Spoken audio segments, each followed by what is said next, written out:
Employ your time in improving yourself by other men's writings so that you shall come easily by what others have labored hard for. Well, I am certainly wiser than this man.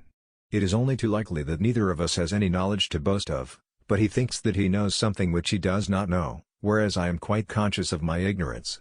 At any rate, it seems that I am wiser than he is to this small extent, that I do not think that I know what I do not know. I was afraid that by observing objects with my eyes and trying to comprehend them with each of my other senses I might blind my soul altogether. Where there is reverence there is fear, but there is not reverence everywhere that there is fear, because fear presumably has a wider extension than reverence. I only wish that ordinary people had an unlimited capacity for doing harm, then they might have an unlimited power for doing good. Ordinary people seem not to realize that those who really apply themselves in the right way to philosophy are directly and of their own accord preparing themselves for dying and death. A system of morality which is based on relative emotional values is a mere illusion, a thoroughly vulgar conception which has nothing sound in it and nothing true. By all means marry. If you get a good wife you'll become happy, and if you get a bad one you'll become a philosopher. When desire, having rejected reason and overpowered judgment which leads to right, is set in the direction of the pleasure which beauty can inspire, and when again under the influence of its kindred desires it is moved with violent motion towards the beauty of corporeal forms, it acquires a surname from this very violent motion, and is called love. We are in fact convinced that if we are ever to have pure knowledge of anything, we must get rid of the body and contemplate things by themselves with the soul by itself.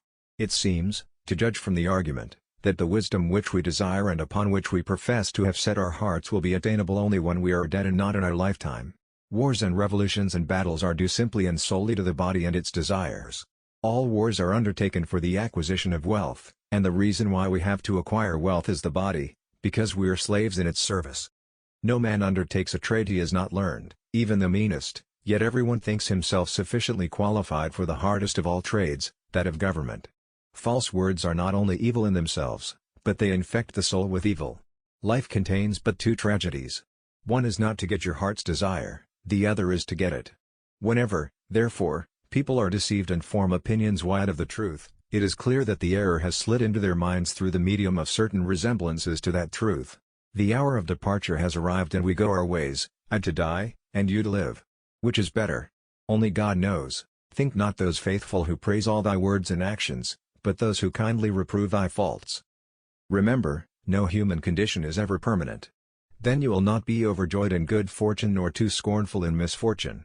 Beauty is a short-lived tyranny. The shortest and surest way to live with honor in the world, is to be in reality what we would appear to be, and if we observe, we shall find, that all human virtues increase and strengthen themselves by the practice of them.